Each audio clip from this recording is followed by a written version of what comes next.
الحمد لله رب العالمين والصلاة والسلام على سيدنا محمد وآله وصحبه أجمعين. أما بعد فقد قال الله تبارك وتعالى في القرآن الكريم: إنا نحن نحيي الموتى ونكتب ما قدموا وآثارهم وكل شيء أحصيناه في إمام مبين. صدق الله العلي العظيم. السلام عليكم ورحمة الله وبركاته. கண்ணியத்திற்குரிய கனவான்களே, பெரியோர்களே, அல்லாஹ்வின் நல்லடியார்களே, நாம் எல்லாம் 20வது தராவீஹை எதிர்பார்த்து அமர்ந்திருக்கின்றோம். ரமதானுடைய 3/2 பகுதிகள் ஏறத்தாழ நம்மை விட்டு கடந்து விட்டன. இன்னும் எஞ்சிய 3இல் ஒரே ஒரு பகுதி கடைசி 10. இந்த கடைசி 10 மிக முக்கியமானது. எனவே நாம் இதுவரை என்ன அமல்களை எல்லாம் செய்தோமோ அதைவிட கூடுதலாக இனி அமல் செய்ய வேண்டும் என்ற உறுதியை நாம் எடுக்க வேண்டும். ஆனால் கவலை என்னவென்றால், இந்த முந்தைய 2 இருந்த இபாதத்து கூட என்ன செய்யாது, கடைசி 10 இல்லாமல் போயிடும். ஆனால் ஹதீஸில் வருது, ரசூலுல்லாஹி ஸல்லல்லாஹு அலைஹி வஸல்லம் அவர்கள் முந்திய 2 எந்த அளவிற்கு இபாதத்தில் மூழ்கி இருந்தார்களோ அதைவிட அதிகமாக கடைசி 10 இபாதத்தில் மூழ்கி விடுவார்கள் என்று வருகிறது. அல்லாஹு தஆலா நபி அவர்களை மிகச்சரியாக பின்பற்றி நடக்கக்கூடிய மக்களாக அல்லாஹ் நம் அனைவர்களையும் ஆக்கி அருள் செய்வானாக. கண்ணியத்திற்குரியவர்களே, இன்றைய தராவீஹில் ஓதப்படவிருக்கின்ற சூரத்து யாசீன். இப்பொழுது தங்களுக்கு முன்னால் ஓதி காண்பிக்கப்பட்ட வசனம் இன்னா நஹ்னு நுஹ்யில் மௌதா என்ற இந்த வசனம் கேள்விப்படாதவர்கள் இருக்க மாட்டோம். அல்லாஹு தஆலா இந்த வசனத்தை சூரத்து யாசீனில் 12ஆம் வசனமாக அல்லாஹு தஆலா பதிவு செய்திருக்கின்றான். அல்லாஹு தஆலா இந்த வசனத்தில் கூறுகின்றான், நிச்சயமாக நாம் தான் மரணித்தவர்களை உயிர் கொடுத்து எழுப்புவோம். இன்னும் அவர்கள் முன்கூட்டி அனுப்பி வைத்தவற்றையும் இன்னும் அவர்கள் விட்டு சென்ற அடிச்சுவடுகளையும் நாம் பதிவு செய்கிறோம். இன்னும் ஒவ்வொன்றையும் தெளிவான பதிவேட்டில் துல்லியமாக நாம் பதிவு செய்கின்றோம் என்பதாக அல்லாஹ் தஆலா குறிப்பிடுகிறான். கண்ணியத்திற்குரியவர்களே, இந்த வசனத்தை நாம் சற்று கவனமாக கவனிக்க வேண்டும். அல்லாஹ் தஆலா முதலாவதாக சொல்கின்றான், மரணித்தவர்களை உயிர் கொடுத்து எழுப்புவோம். அதாவது நாமெல்லாம் இப்பொழுது உயிரோடு இருக்கின்றோம். ஒரு நாள் நாமெல்லாம் மரணித்து விடுவோம். அது அப்படி மரணித்த பிறகு நம்மை எல்லாம் அல்லாஹ் தஆலா உயிர் கொடுத்து எழுப்புவேன் என்று அல்லாஹ் தஆலா கூறுகிறான்.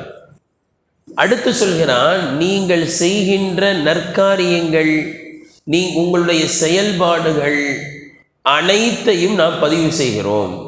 இப்போ நம்ம உயிரோடு இருந்துக்கிட்டு இருக்கும்போது என்னென்னலாம் செய்கிறோமோ அதை என்ன செய்கிறோம், பதிவு செய்கிறோம். இப்பொழுது நாம் இங்கு கவனிக்க வேண்டிய செய்தி என்னவென்றால், உயிர் கொடுத்து எழுப்புவது ஃபஸ்ட்டா, நாம் செய்கின்ற அந்த செயல்பாடுகளை பதிவு செய்வது ஃபஸ்ட்டா? பதிவு செய்கிறது தான் ஃபஸ்ட்டு. ஆனால் என்ன செய்கிறான் அல்லாஹ் 2வதாக சொல்கிறான். பதிவு செய்கிறோம் என்பது 2வதாகவும் உயிர் கொடுத்து எழுப்புவதை 1வதாக சொல்கிறான். காரணம் என்னவென்றால், மனிதனே, நீ செயல்படுகிறாயே, நற்செயல்களை எல்லாம் சிரமப்பட்டு செய்கிறாயே, இது வீணாக ஆகிவிடாது. இதற்கான கூலி உலகத்திலேயே கிடைத்துவிட வேண்டும் என்றும் நினைக்காது. நான் உன்னை உயிர் கொடுத்து எழுப்புவேன். அந்த நன்மைகள் உனக்கு நிச்சயம் உண்டு. இந்த வாழ்க்கையோடு உனக்கு முடிந்து போவதில்லை. உயிர் கொடுத்து எழுப்புவேன், அதற்கான கூலியை கொடுப்பேன். யார் யார் எவ்வளவு அமல் செய்தீர்களோ அதற்கான கூலி மறுமையில் நிச்சயம் உண்டு. அதற்காகத்தான் பதிவே செய்கிறேன். பதிவு செய்கிறது சும்மா இல்லை. உங்களை என்ன செய்வேன், நான் உயிர் கொடுத்து எழுப்பி அதற்கான கூலியை நீங்கள் கண்கூடாக அனுபவிப்பீர்கள் என்பதை 1வதாக சொல்கிறான். அதற்காகத்தான் நான் பதிவு செய்கிறேன். சும்மா பதிவு செய்கிறது சும்மா சும்மா பேரளவுக்கு இல்லை, சில சமயம் பதிவு செய்வாங்க, சொல்லுங்கள் யார் தயார் அப்படின்னு எழுதுவாங்க. ஆனால் அதை ஃபாலோ பண்ண மாட்டாங்க. அல்லாஹ் சொல்கிறான் அப்படிலாம் கிடையாது. நான் பதிவு செய்வது நீங்கள் உயிரோடு இருக்கும் பொழுது என்னென்னவெல்லாம் செய்கிறீர்களோ அனைத்தையும் பதிவு செய்கிறேன். காரணம் என்ன தெரியுமா? நீங்கள் மரணித்த பிறகு உங்களை உயிரோடு எழுப்பி அதற்கான கூலியை கொடுப்பதற்கு என்ற செய்தியை அல்லாஹ் தஆலா முற்படுத்தி கூறுகிறான். இரண்டாவதாக நாம் கவனிக்க வேண்டிய மிக முக்கியமான செய்தி என்னவென்றால், வனக்துபு, நாம் பதிவு செய்வோம். எதையெல்லாம் பதிவு செய்யும் என்றால் 2 விஷயத்தை அல்லாஹ் பதிவு செய்கிறேன் என்று சொல்கிறான். முதலாவது மா கத்தமு, அவர்கள் எதை முன்கூட்டி அனுப்பி வைத்தார்களோ அதையும் பதிவு செய்கிறேன். இன்னும் அவர்கள் விட்டு சென்ற அடிச்சுவடுகளையும் பதிவு செய்கிறேன். அப்போ 2 விஷயத்தை அல்லாஹ் பதிவு செய்கிறேன்னா, ஒன்று முந்தியது, இன்னொன்று பிந்தியது. அது என்ன முந்தியது பிந்தியது என்றால் என்ன அப்படின்னா, இதற்கு 3 விளக்கங்கள் சொல்கிறார்கள். முதலாவது விளக்கம், முந்தியது என்றால் ஒவ்வொரு முஃமினும் தன்னுடைய உள்ளத்தில் வைக்கக்கூடிய நல்ல எண்ணங்கள், இதுதான் முந்தியது. ஒருத்தருக்கு 100 ரூபா கொடுக்கலாம் அப்படின்னு ஃபஸ்ட்டு என்ன செய்வோம்? நினைப்போம், நியத் வைப்போம், அதுதான் முந்தும், அதுதான் மாகத்தமு. அவர்கள் முன்கூட்டி அனுப்பி வைத்தார்களே அதையும் பதிவு செய்வோம். அப்படின்னு அர்த்தம், இந்த நல்ல எண்ணம் உதிக்குது இல்லையா உள்ளத்தில், உடனே எல்லாம் பதிவு செஞ்சிடறான். அதற்கு பிறகு அந்த 100 ரூபாயை கொண்டு போய் கொடுக்குறோம் பார்த்தீங்களா, அதுதான் நம்முடைய அடிச்சுவடு, நாம் செய்த அந்த செயல், அதையும் பதிவு செய்வோம். அப்போ நாம் வைக்கக்கூடிய நல்ல எண்ணங்கள் இருக்க, அது சாதாரண விஷயம் இல்லை. சில சமயங்கள் சில காரியத்தை செய்ய முடியாது, ஆனால் எண்ணம் வரணும். நம்மளால் பெருசாக ஏழைகளுக்கு உதவி செய்ய முடியல, ஆனால் என்ன செய்யணும்? எண்ணம் இருக்கணும். ஹஜ்ஜி செய்ய முடியல, ஆனால் ஹஜ்ஜி செய்யணும். என்னுடைய வாழ்க்கையில் எப்படியாவது எல்லாம் நான் ஹஜ்ஜி செய்யாமல் என்ன செய்யக்கூடாது? காபத்துல பார்க்காம மௌத்தா போகக்கூடாது. ஒரு உருது கவியில் அழகாக வரும், ஜன்னத் மே சப்ஹே மதீனா நகி. சொர்க்கத்தில் எல்லாம் இருக்குது, மதீனா இல்லை. சொர்க்கத்தில் எல்லாம் இருக்குது, மக்கா இல்லையே. மக்காவை பார்க்குறதா எங்கே தான் பார்க்கணும்? இங்கே தான் பார்க்கணும். மதீனாவை பார்க்குறதா இருந்தால் இங்கே தான் பார்க்கணும். அப்போ செய்ய முடியாட்டிலோ எண்ணம் இருக்க வேண்டும். அந்த எண்ணத்தை அல்லாஹ் பதிவு செஞ்சிடறான். எண்ணம் வந்து விட்டாலே செய்த நன்மையை அல்லாஹ் தஆலா கொடுத்து விடுகிறான். அடுத்து அல்லாஹ் சொல்கிறான், நீங்கள் அதை செய்வீங்கல்ல, அதையும் நான் பதிவு செய்வேன். இந்த எண்ணங்கள் ரொம்ப முக்கியம். கணியத்திற்குரியவர்கள், எனவே தான் ஒரு ஹதீஸில் வருது, நீயத்துல் முஃமினி கைரும் மின் அமலிஹி. ஒரு முஃமின் வைக்கக்கூடிய நல்ல எண்ணம் அது சில சமயங்களில் அவனுடைய செயலை விட சிறந்ததாக ஆகிவிடுமா. ரசூலுல்லாஹ் சொல்கிறாங்க, நியத்துல் முஃமினி கைரும் மின் அமலிஹி. ஒரு முஃமின் வைக்கக்கூடிய நல்ல எண்ணம் இருக்குது பார்த்தீங்களா, அது சில சமயம் என்ன செய்யும்? அதை அவர் செயல்பாட்டுக்கு கொண்டு வருவார்ல, அதை விட சிறந்ததாகிடுமா. எப்படி? உதாரணத்துக்கு பாருங்கள், உள்ளே வரீங்க, ஒரு மிஸ்கீனை, ஒரு ஏழையை பார்த்தீங்க, ஒரு 100 ரூபா கொடுக்கலாம் அப்படின்னு நினச்சிக்கிட்டு உள்ளே வந்தீங்க. இந்த எண்ணம் இருக்குது பார்த்தீங்களா, இந்த எண்ணம் யாருக்காவது தெரியுமா? உங்களை தவிர யாருக்காவது தெரியுமா? யாருக்கும் தெரியாது. இந்த எண்ணத்தில் இஹ்லாஸ் என்ன செஞ்சுருக்கு? ஒட்டி இருக்குது. நீங்கள் நினச்சிக்கிட்டு வந்தது உங்கள் பக்கத்தில் தொழுதவருக்கும் தெரியாது. இப்போ நீங்கள் வெளியில் போகிறீங்க, வெளியில் போகும்போது நீங்கள் நினச்ச மாதிரியே நம்ம என்ன செய்கிறோம்? ஒரு 100 ரூபாயை எடுத்து கொடுக்குறோம். ஆனால் அந்த கொடுக்கும்போது நம்ம ஃப்ரெண்டு பார்த்துடலாம். 100 ரூபா கொடுத்தோம் அப்படின்னு பார்த்துட்டார். ஒரு 10 ரூபாலாம் கொடுக்கல, 100 ரூபா கொடுத்தது என்ன செஞ்சுருக்காரு? நம்ம ஃப்ரெண்டு பார்த்துருக்காரு, நம்மளை ஒரு நல்ல மனுஷன் நினைப்பார் அப்படின்னு என்ன வந்துருச்சுன்னு வைங்க. நம்ம ஃபஸ்ட்டு வச்ச நீயத்து இருக்க, அது சூப்பர். ஏன்னா இப்போ கொஞ்சம் பெருமை வந்துருச்சு, இந்த செயல்பாட்டில் கொஞ்சம் பெருமை கலந்துருச்சு. இந்த செயல்பாடை விட எது சிறந்தது? யார் பார்க்குறாங்க அப்படின்ற எண்ணெல்லாம் இல்லாமல் இஹ்லாஸா நீயத்து வச்சு நம்ம வரும்போது கொடுக்கணும்னு, இந்த நீயத் அல்லாஹ்வுக்கு ரொம்ப பிடிக்கும்னு. எனவே தான் அல்லாஹ் தஆலா முற்கூட்டி அனுப்பி வைத்ததை நாம் பதிவு செய்கிறோம். அதற்கு பிறகு நீங்கள் வைத்த அந்த எண்ணத்தின்படி செயல்படுவதையும் பதிவு செய்கிறோம். இரண்டாவது கருத்து சொல்கிறாங்க, அந்த அடிச்சுவடுகள் என்றால் என்ன அப்படின்னா, நாம் பள்ளிவாசலுக்கு நடந்து செல்கிறோம் அல்லவா, அதுதான் அடிச்சுவடு.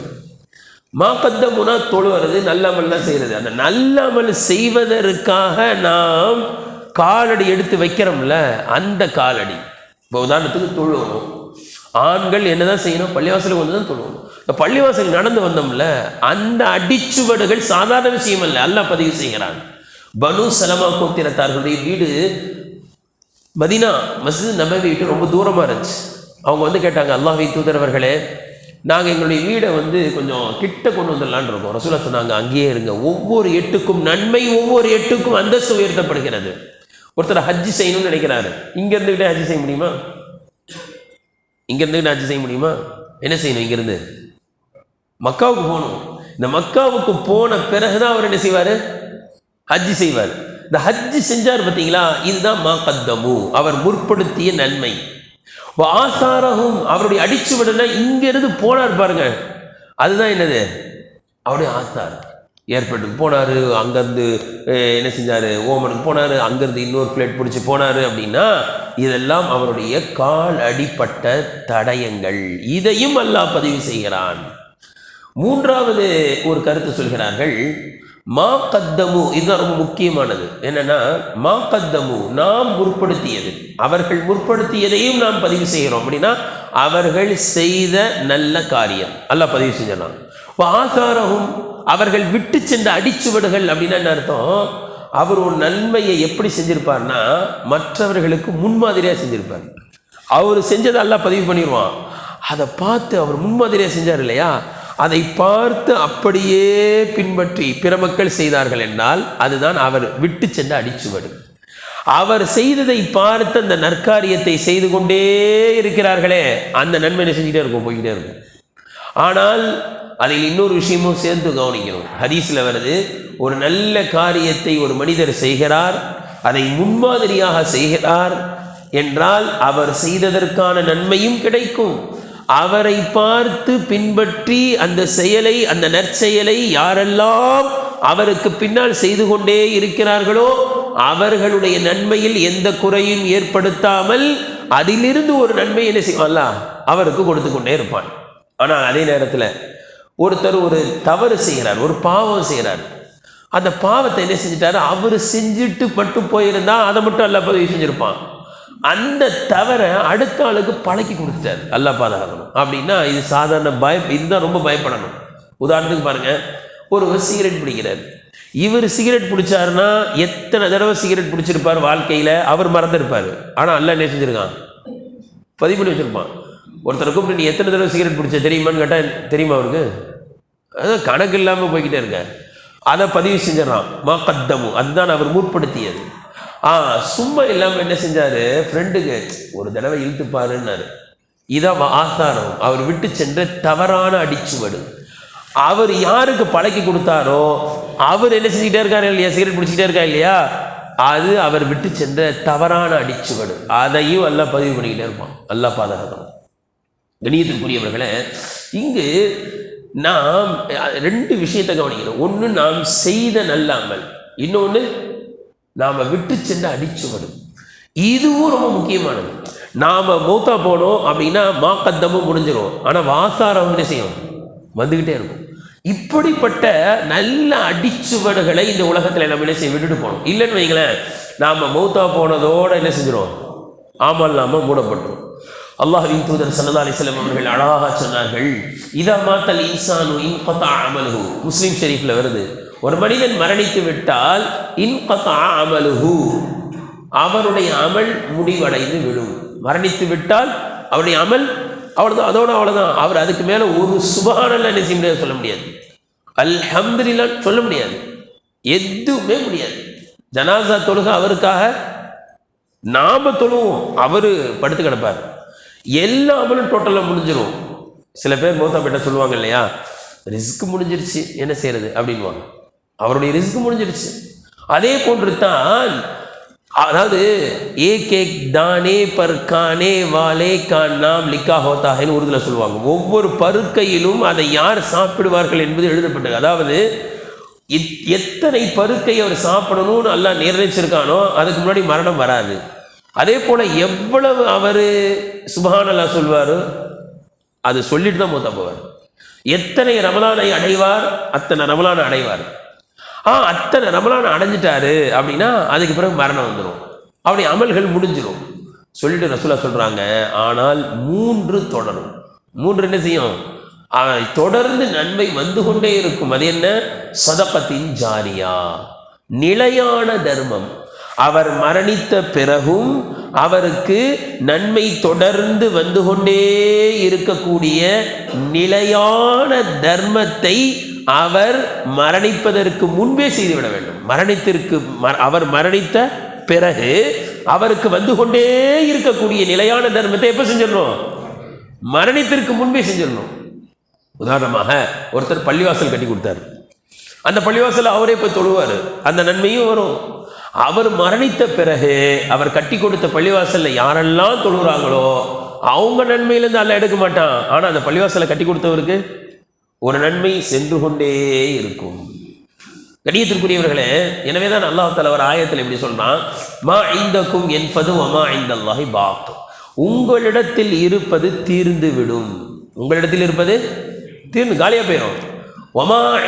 வமா இந்தல்லாஹி பாக், நீங்கள் அல்லாஹ்விடத்தில் எதை அனுப்பி வைத்தீர்களோ அது என்ன செய்யும்? அது தீர்ந்து போகாது, அப்படியே இருக்கும். பாக்கின், அது அப்படியே இருக்கும். நீ அல்லாஹ்வுக்காண்டி எதை செஞ்சுட்டு போனீங்களோ, ஒரு மதரசா கட்டி கொடுத்துட்டு போயிட்டீங்க, நம்ம சொத்து செல்வம் மற்றதெல்லாம் என்ன செஞ்சிடும்? பையன் பிள்ளைங்க பேர பிள்ளைங்க அனுபவிச்சு அதை காலி பண்ணிடுவாங்க. ஆனால் எதை நாம் முன்கூட்டி அல்லாஹ்வுக்காக அனுப்பி வைத்தேமோ, எதை சதக்கத்தை ஜாரியாவாக செய்துவிட்டு சென்றோமோ, அந்த நன்மை என்ன செய்யும்? அப்படியே மீதமாக நமக்கு வந்து கொண்டே இருக்கும். இரண்டாவதாக சொன்னார்கள்,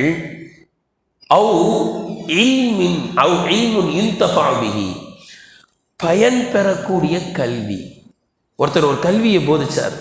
எப்படிப்பட்ட கல்வினா, அதை கேட்குறவங்க அமல் செஞ்சு அடுத்தவங்களுக்கு எத்தி வைக்கிறாங்க.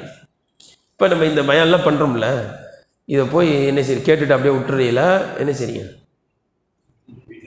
வீட்டில் போய் சொல்கிறீங்களா? இதுதான் இல்முன் யுன்தஃபா. இப்போ அல்ஹம்துலில்லாஹ் நீங்கள் அமல் செய்கிறீங்க, உங்கள் மனைவி மக்கள் அமல் செய்கிறாங்க அப்படின்னா, இது அப்படியே என்ன செய்யும்? வாழையடி வாழையாக போகும். ஒரு காலத்திலலாம் சொல்லுவாங்க வயசானவங்க, நான் ஓதும் போது எங்கள் அஜத் சொன்னார் இப்படி அப்படின்னு அமல் செஞ்சுக்கிட்டே இருப்பாங்க. இப்போ இந்த கல்வி இருக்குது பார்த்தீங்களா, அவர் மௌத்தா போயிடுவார், ஆனால் என்ன செய்யும்? நன்மை வந்துக்கிட்டே இருக்கும். மூன்றாவது சொன்னாங்க, வலதுன் சாலிஹன் எதுலகு, அவருக்காக துவா செய்கின்ற பிள்ளை. அவருக்காக துவா செய்கின்ற பிள்ளை. திடீர்னு அல்லாஹ் தஆலா சில பேருடைய அந்தஸ்தை உயர்த்துவான். அவருக்கு ஆச்சரியமான, அல்லாஹ் கிட்ட கேட்பார், யாரில் என் அந்தஸ்தை உயர்த்திட்டியன்? உன்னுடைய பிள்ளை செய்த துவான்னு நல்லா சொல்லுவான். அவருடைய பாவங்கள் குறைக்கப்படும், வேதனைகள் குறைக்கப்படும். ஆச்சரியப்படுவார், வேதனை இல்லாமல் ஆயிடுச்சேன்னு. அல்லாஹ் சொல்லுவான், உன் புள்ள உனக்காக வேண்டி பாவம் மன்னிப்பு தேடிக்கிட்டு இருக்கு.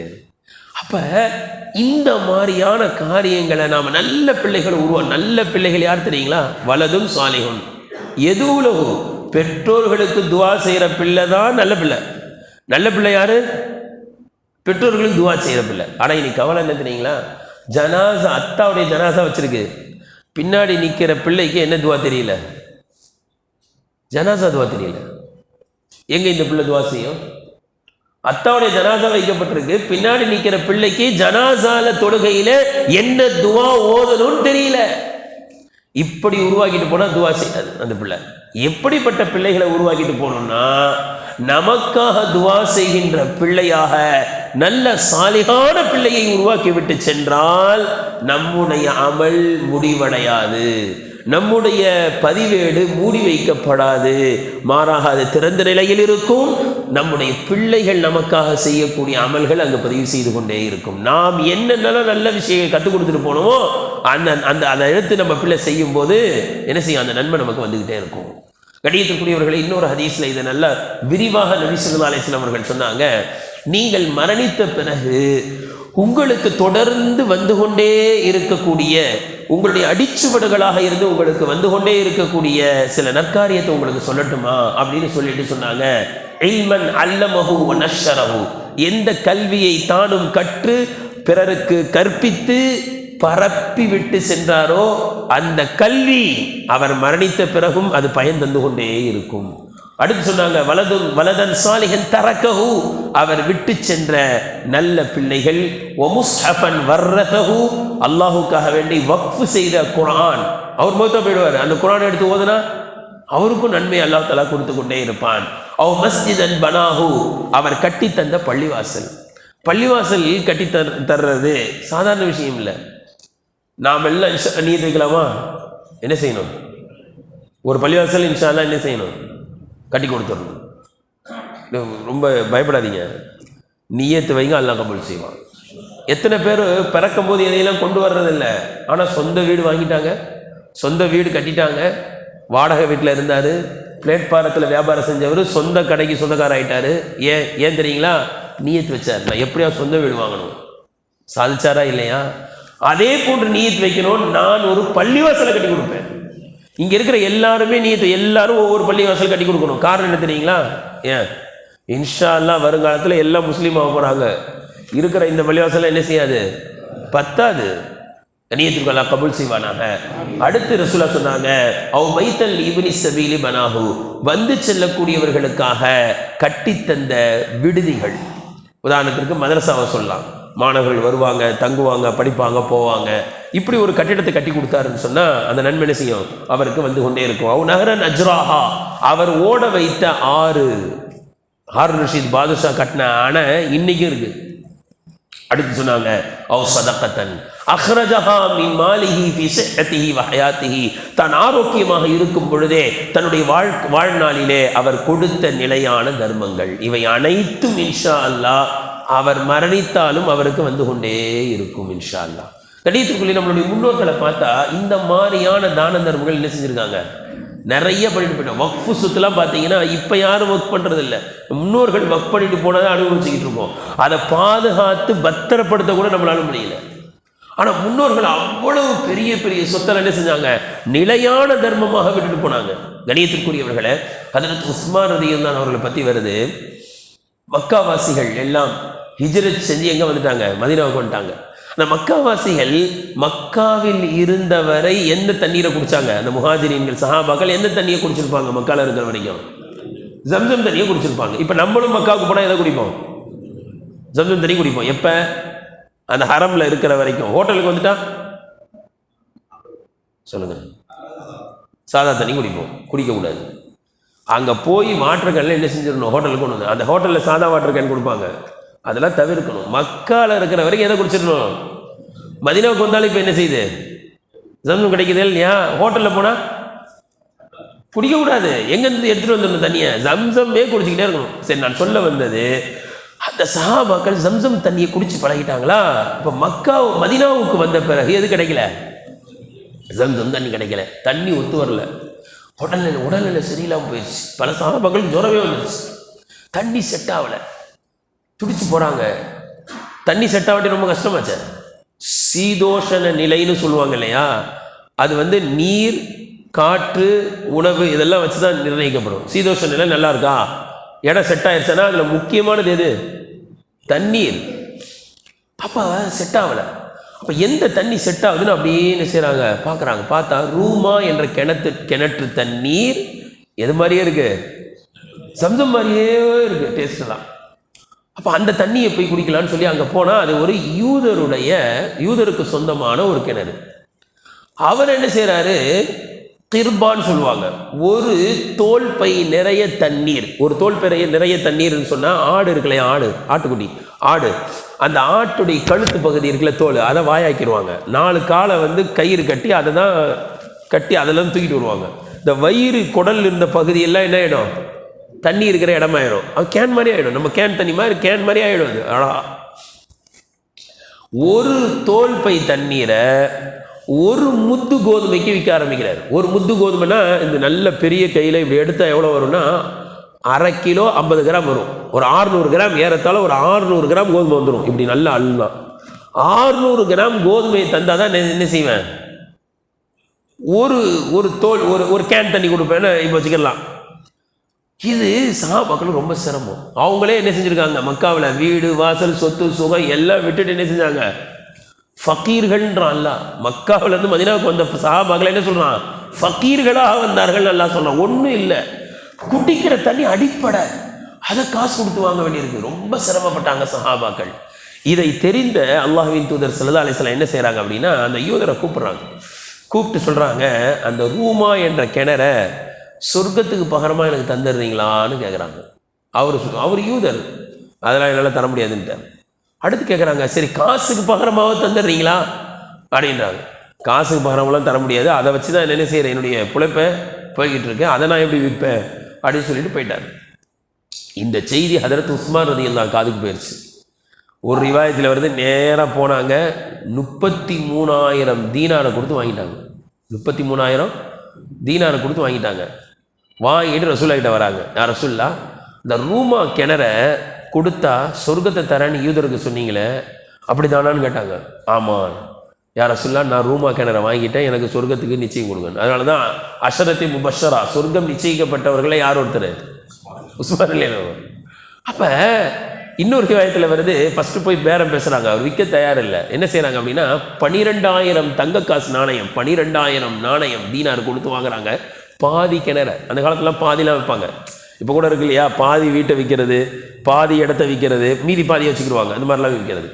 இந்த இன்ஜினியரிங்கிட்டலாம் என்ன செய்வாங்க, வீடு கட்டுங்க, பாதி நீங்கள் எடுத்துங்க, பாதி, அது மாதிரி கிணற பாதி விற்க தயாரானார். பாதி எவ்வளோன்னா ஏறத்தாழ இப்போ உள்ளதில் 41 கோடி வரும்னு நினைக்கிறேன். அவ்வளவு பெரிய தொகை கொடுத்து என்ன செய்கிறாங்க, ஹதரத் உஸ்மான் ரலியல்லாஹு அன்ஹு தயங்கவே இல்லை. அதாவது இப்போ உள்ள காசுக்கு 39 கோடி வரும். எவ்வளோ வரும் அந்த தங்க நாணயம்? அப்படி தான் இப்போ 39 கோடி கொடுத்து வாங்குறாங்க. அப்புறமா என்ன ஆகுது, பாதி கிணறு வாங்கியாச்சு. அவர்கிட்ட கேட்குறாங்க, பாதி கிணறு வாங்கிட்டேன், இப்போ டெய்லி நானும் தண்ணி இறைக்கலாமா, இல்லை நீங்கள் ஒரு நாள் நான் ஒரு நாளா கேட்கணும்ல. அவர் சொல்கிறார், டெய்லிலாம் நீங்கள் இறைக்க வரக்கூடாது, பாதி கிணறை தான் விற்றுருக்கேன், நான் ஒரு நாள் நீங்கள் ஒரு நாள் அப்படின்னு சொல்லிட்டார். நான் இறைக்கும் போது என்ன செய்யக்கூடாது, நீங்கள் வரக்கூடாதுன்ட்டார்.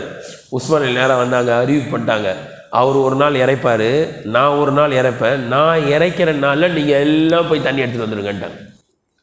சஹாபாக்கெல்லாம் போய் என்ன செஞ்சாங்க, 2 நாளைக்கு தேவையான தண்ணியை ஒரே நாள் பிடிச்சிட்டு வந்துட்டாங்க. மறுநாள் போய் யாருமே தண்ணியை விலை கொடுத்து வாங்க போல. அந்த யூதர் பார்த்தாரு, இது என்னடா பெரிய வம்பா போச்சு அப்படின்னு அதே உஸ்மானை கூப்பிட்டாரு. பொழப்பே இல்லாமல் ஆக்கிட்டீங்கள, பேசாமல் இந்த பாதி கிணறு என்ன செஞ்சீங்க, நீங்களே வச்சுக்கிற, எனக்கு தேவையில்லை, காசை கொடுங்க. ஃபஸ்ட்டு பாதி கிணறு எவ்வளோக்கு வாங்கினாங்க, 12,000 தீனாருக்கு.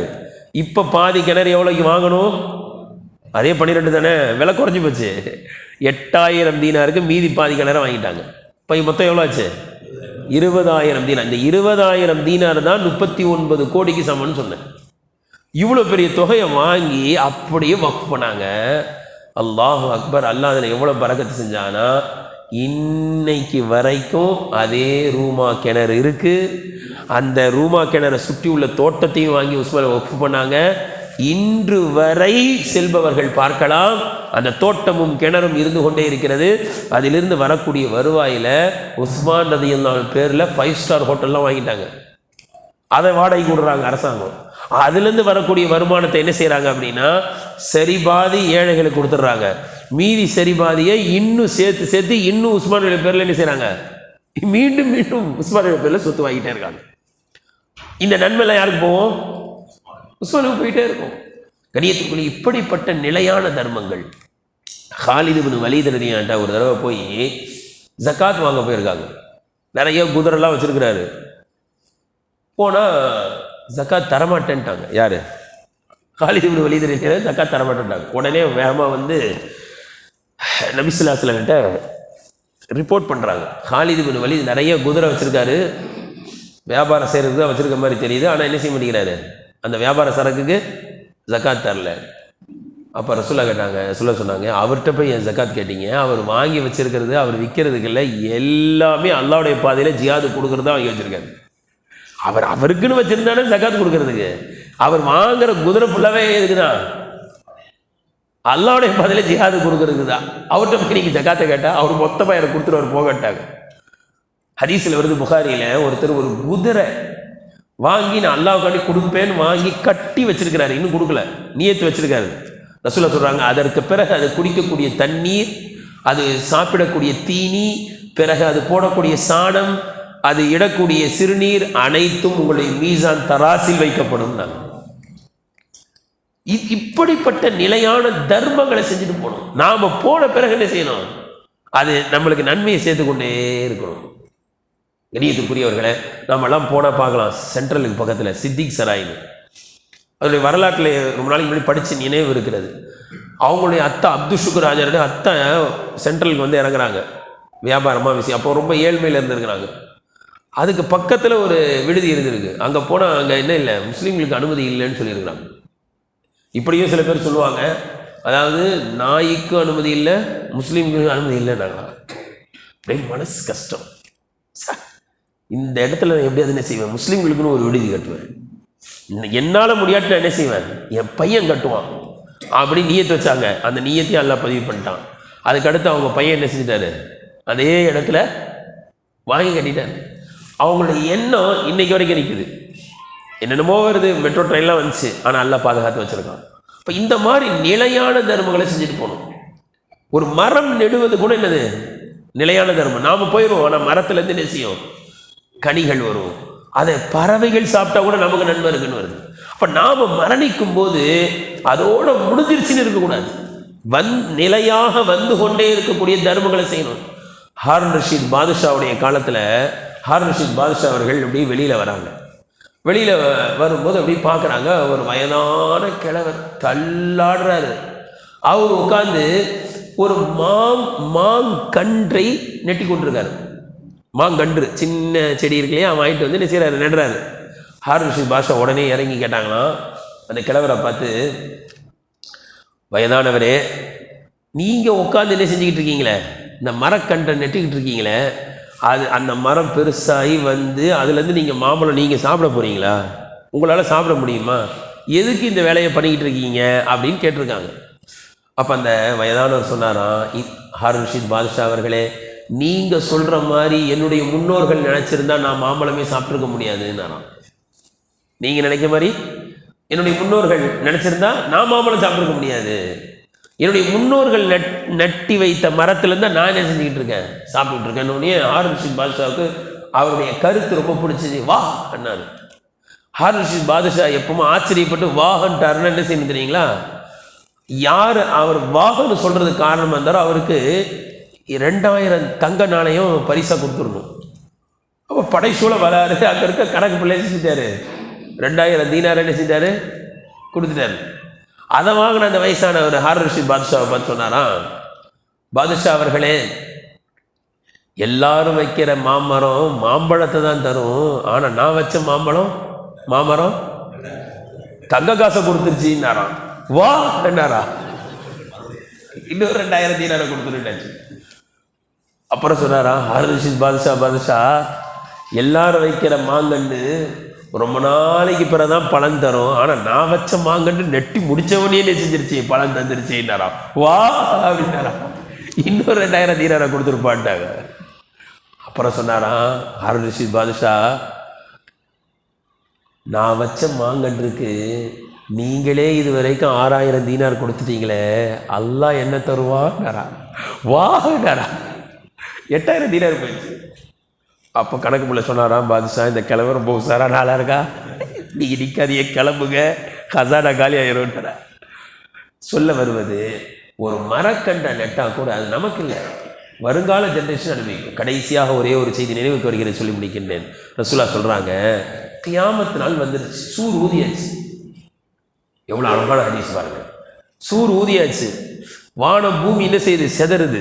ரசூலா சொல்கிறாங்க, இது அப்பாமத்தி சா, உலக அழிவு துவங்கி விட்டால், உலக அழிவு துவங்கி விட்டது, உங்களில் ஒருவருடைய கையில் ஒரு மரக்கன்று இருக்கிறது, உங்களுடைய ஒருவரின் கையில் ஒரு மரக்கன்று இருக்கிறது, அந்த நிலையில் என்ன செஞ்சிருச்சு, உலக அழிவு ஆரம்பித்து விட்டது என்றாலும் நீங்கள் அந்த மரக்கன்றை நெட்டு வைக்காமல் எழுந்து விடாதீர்கள். இதில் எவ்வளோ படிப்பினர்கள் தெரியுங்களா. எந்த செயலை செஞ்சாலும் நமக்கு பலனாக தரப்போகுதுன்னு நினைக்காதீங்க, வருங்காலத்தில் என்ன செய்ய பலன் தரும், நெட்டு வச்சுட்டு எழுப்புங்கன்னாங்க. அது மட்டுமல்ல, இன்னொரு படிப்பினே இருக்கு, கியாமத்து நாள் வரப்போகுது என்னத்தை செஞ்சின்னு அப்படிலாம் நிறைய வாலிபர்கள் உலகமே அழியும் போது தஜ்ஜால் வந்துட்டான்றாங்க அப்படின்னு சும்மா அமலை செய்கிறத விட்டாச்சு. அதே மாதிரி இன்னொரு முக்கியமான விஷயம் என்ன தெரியுங்களா, நேரத்தை வேஸ்ட் பண்ணாதீங்கன்ட்டாங்க. கியாமத்தினாலே வந்தாலும் சரி செய்ய வேண்டியதை செஞ்சிருன்றாங்க, செய்ய வேண்டிய வேலையை செஞ்சிருங்க. அது எப்படிப்பட்ட வேலைன்னா, நாம மட்டும் அனுபவிக்கிறது இல்லை, வருங்கால சமுதாயத்தினர்கள் என்ன செய்யணும், அனுபவிக்கின்ற வேலைகளை செய்துவிட்டு செல்லுங்கள். அந்த செடியை நெட்டுருங்க, வருங்கால ஜென்ரேஷன் அனுபவிக்கும். என்பதாக அல்லாஹ்வின் தூதர் ஸல்லல்லாஹு அலைஹி வஸல்லம் அவர்கள் சொல்லிவிட்டு சென்றார்கள். அல்லாஹ் தஆலா நம் அனைவர்களும் இந்த உலகத்தை விட்டு செல்வதற்கு முன்பாக நிலையான தர்மம் என்ற சதகத்தை ஜாரியாவை செய்துவிட்டு சொல்லக்கூடிய பாக்கியத்தை அல்லாஹ் நம் அனைவர்களுக்கும் வழங்குவானாக.